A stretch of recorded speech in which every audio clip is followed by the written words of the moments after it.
Est-ce que vous pensez que ça a fonctionné? Hey, salut tout le monde! Vous allez bien? Re-bienvenue sur Carly's Cooking. Dans cette vidéo, je vais tester que des ustensiles de cuisine Wish pendant toute la journée. C'est un concept que vous adorez. J'ai déjà fait plusieurs vidéos comme celle-ci sur ma chaîne. Si tu les as pas vues, il y a une playlist qui t'attend dans le petit i juste ici pour que tu puisses les regarder. Et moi, j'ai très hâte de voir ce qu'on va trouver comme petite merveille aujourd'hui parmi tout ce que j'ai trouvé sur le site. Alors allez, c'est parti! Alors, pour le petit déj, on va avoir besoin des œufs et des mangues.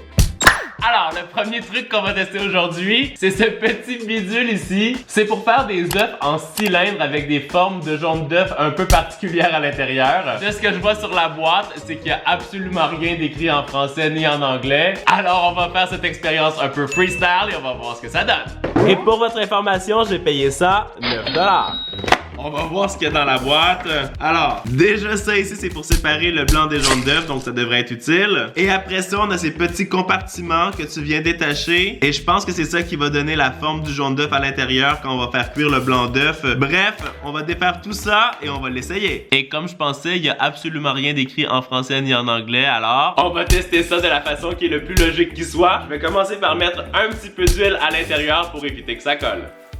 J'ai aussi mis un petit peu d'huile sur toutes les petites parties qui vont aller à l'intérieur du moule pour éviter que ça colle dessus. Il y a une forme de fleur, un en forme de cœur, un qui est un peu plus carré et pour finir une petite étoile. On va récupérer une petite casserole. On va remplir avec de l'eau. On va maintenant tester le petit séparateur à jaune d'œuf. Oh, parfait. Bon, ça retire pas entièrement le blanc, mais c'est plutôt pas mal. Allez. Voilà. On va en faire un deuxième. Ce petit bidule, je trouve qu'il est assez efficace. Maintenant, je vais verser le blanc d'œuf dans chaque cavité. Ça donne l'impression d'avoir bien été étudié parce que chaque œuf remplit environ le moule aux 3/4. Maintenant, on va rajouter la forme à l'intérieur. On va venir le coincer. On va le déposer dans l'eau bouillante. Ça flotte juste sur le dessus. J'imagine que ça aussi, ça a été imaginé pour pas que ça fasse fondre le plastique dans la casserole. Et je sais pas exactement combien de temps le faire cuire, mais à l'étape numéro 4 ici, on voit qu'il y a un 15 qui est inscrit. Alors je pense qu'on va le laisser cuire pendant 15 minutes. Pendant que c'est cuit, on va tester un autre gadget. Celui-là pour couper les mangues. Et ça m'a coûté 3$. J'ai vraiment hâte de tester parce que honnêtement, ça peut être assez pratique pour retirer seulement le noyau. Je vais venir l'appuyer à la surface et... Wow! Mais attendez! Mais c'est hyper validé ce truc! C'est génial! Ça a vraiment retiré toute la chair de chaque côté du noyau et ça nous a seulement laissé la partie qu'on aime manger. Je vais maintenant vous donner ma petite astuce pour manger des mangues. Je prends un couteau, je viens faire des petites incisions d'un côté, je retourne, je fais d'autres incisions de l'autre côté. Ça fait un genre de petit quadrillé. Et après ça, tu retournes et tu peux vraiment facilement détacher tes morceaux de mangue. Mais honnêtement, pour 3$, je recommande à tout le monde d'avoir ça à la maison. C'est trop bon! Avant de découvrir si nos petits œufs ont bien cuit à l'intérieur du moule, assure-toi de me suivre sur mon compte Instagram parce que tous les ustensiles que je vais utiliser aujourd'hui, je vais vous les faire tirer sous cette photo que vous voyez ici. On va sortir ça. On va voir si ça va bien sortir. Déjà, ça va pas bien. Oh non! Ça a hyper bien fonctionné. J'ai parlé trop vite. Mais c'est trop cool. J'ai bien fait de mettre de l'huile par contre. On va découvrir la dernière forme. Wow, trop bien! Maintenant, je vais venir remplir les cavités avec le jaune d'œuf. Voilà. Dans la petite fleur. Dans le cœur. Et dans l'étoile. Ça va faire des œufs de ouf, hein? J'ai l'impression.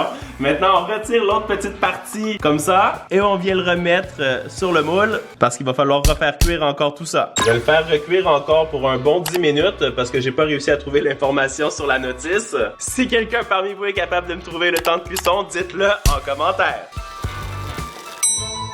Ça a cuit pendant 10 minutes et maintenant on va voir ce que ça donne. Est-ce que vous pensez que ça a fonctionné? C'est trop bien. Maintenant, il faut juste pousser en dessous pour sortir l'œuf. Mais ce truc, c'est génial. Ça fonctionne hyper bien. C'est très chaud. Je vais le poser ici et on va voir si on le découpe, si on a la belle forme du cœur à l'intérieur. Wow! Ici, on va découper la fleur. Trop bien! Ensuite, l'étoile. Génial aussi. Et ici, le petit carré. Et nickel, tout autant que les autres. Alors, pour 9 $, ce petit bidule est clairement validé. Mais regardez comme c'est mignon, ça donne trop faim. Si vous aimez quand je teste des petits bidules comme ça et que c'est pas encore fait, abonnez-vous en cliquant sur le petit bouton qui ressemble à ça parce que ici, à toutes les semaines, j'adore tester des trucs comme on fait un peu aujourd'hui. Et maintenant, moi, je vais manger mon petit déjeuner. Les œufs en forme différente, c'est comme si c'est encore meilleur. Ça ici, c'est tous les autres trucs que j'ai besoin de tester aujourd'hui. Et pour ça, j'ai besoin d'aller faire les courses. Je vais avoir besoin des courgettes, des carottes, de l'ail, des pommes de terre. On va se prendre aussi un ananas, des kiwis. On va se prendre aussi des fraises, des biscuits, de la crème et du chocolat. Il est 13h24 et c'est l'heure d'attaquer mon lunch pour ce midi. Je vais me faire une salade de courgettes, de carottes avec une vinaigrette à l'ail et je vais tester ce truc pour peler justement les gousses d'ail qui étaient gratuits sur Wish et ces deux petits gadgets ici pour peler les légumes. Celui-là était aussi gratuit et celui-là coûtait 3 $. On va essayer de se faire des tranches très fines de carottes avec ce truc. Il y a 3 différents types de lames qu'on peut interchanger et on va tester celle-ci. Bon, déjà ça fonctionne bien. On peut facilement enlever la peau des carottes. Donc ça, c'est plutôt bien. Et maintenant, on va changer la lame pour faire des rubans et on va voir si ça aussi ça fonctionne. Donc ça, je suis un peu moins fan parce que ça fait des tranches un peu trop épaisses. Alors, je vais tester la dernière lame qui reste sur le petit bidule. Et ça déchire un petit peu la carotte. Donc, sur les 3 lames, il y en a seulement une que je pourrais vraiment utiliser. Alors ça, pour moi, c'est pas trop validé. Vous voyez, les tranches de carottes sont vraiment trop épaisses pour faire comme des rubans qu'on pourrait facilement manger. Alors moi, je suis pas trop fan. Bon, j'ai quand même réussi à me faire quelques petites lanières de carottes. Et maintenant, on va tester ça avec les courgettes. Donc ça devrait faire des petits spaghettis de légumes. Il faut juste twister. Et ça, c'est beaucoup plus efficace, même si c'était gratuit sur Wish. Ça, c'est clairement quelque chose que je réutiliserais pour me faire des salades véganes, là. Vous voyez, ça fait vraiment des petits rubans qui sont parfaits. Et c'est vraiment très, très fin. Ça, c'est la preuve que c'est pas parce que c'est gratuit que c'est de la merde. Je suis trop content de ce petit bidule. Pour moi, c'est complètement validé. J'ai rajouté un petit peu de fromage de chèvre dans mes carottes et dans mes courgettes. Et là, on va tester ça ici. C'est le petit bidule pour retirer la pelure autour de l'ail. J'en ai vu souvent sur Internet et en principe, ça devrait fonctionner hyper bien. Et j'ai hâte de voir si ça va être aussi efficace aujourd'hui. Je vais mettre un peu d'huile pour ma vinaigrette, un peu de sauce soja, un petit peu de citron vert. Et on va terminer avec de l'ail. Donc, je vais séparer les gousses. Et là, on doit seulement les glisser à l'intérieur, comme ça, et les frotter entre nos mains. En tout cas, si ça fonctionne, je vais vraiment être bluffé parce qu'il n'y a rien de plus chiant que de devoir retirer la pelure autour de l'ail. J'ai l'impression qu'il faut quand même peser assez fort sur les petites gousses. Et... wow!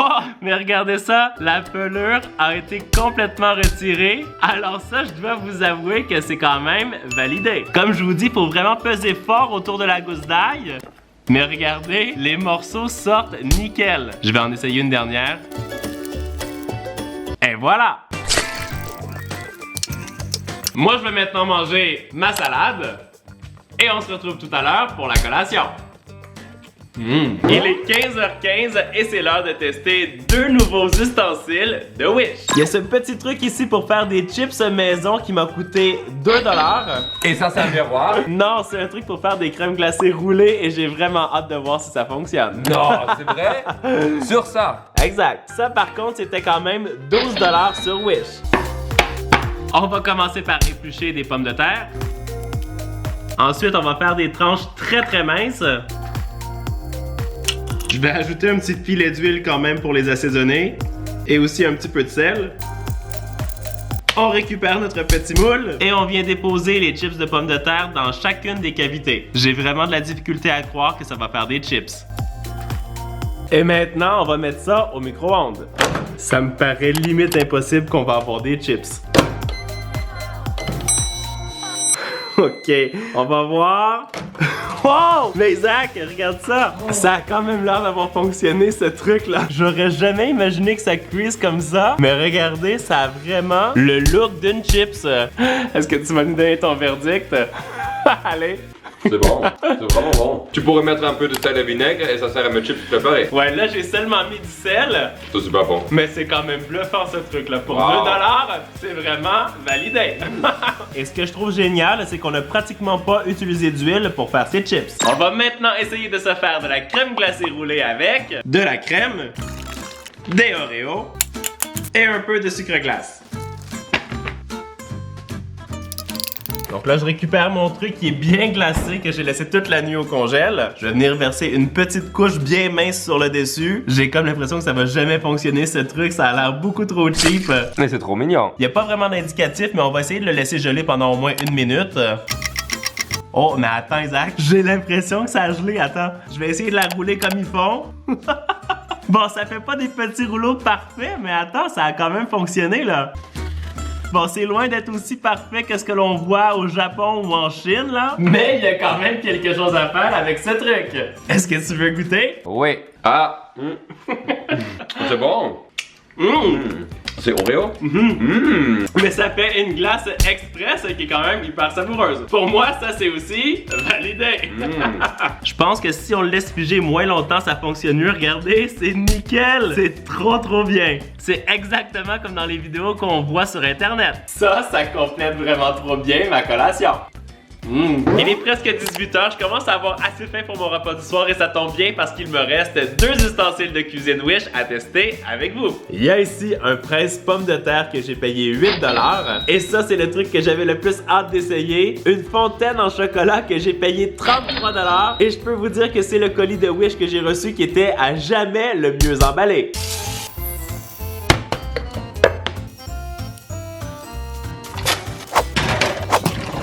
J'ai récupéré mon écrase pomme de terre. Ça vient avec 2 petits disques. Je vais prendre celui qui est le plus fin. Je le dépose à l'intérieur. J'ai l'impression que ça fait comme un pressage géant. Je viens déposer mes pommes de terre qui sont cuites à l'intérieur. On referme. Et je vais venir écraser ça à côté de mon poisson. Wow!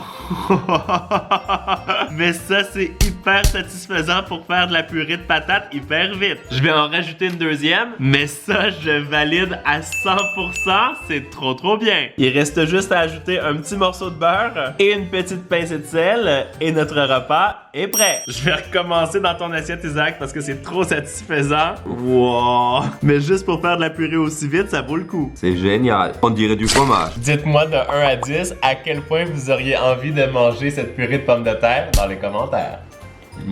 C'est trop bon. On va maintenant tester ma fontaine en chocolat et je suis très curieux de voir si ça va fonctionner parce que plusieurs fois quand j'ai acheté des trucs électriques sur Wish, ça marchait pas. Alors là, on va le découvrir. Déjà, ça vient en plusieurs morceaux. Ça a l'air quand même assez simple à assembler. Voilà. Par contre, elle est vraiment très petite. Je m'attendais à ce que ce soit beaucoup plus gros. Avant de mettre le chocolat à l'intérieur, je vais vérifier qu'elle fonctionne. Ça ici, c'est l'élément chauffant. Et l'autre bouton, c'est pour voir si ça tourne. Ouais, ça a l'air de fonctionner. Je vais préparer ma sauce au chocolat.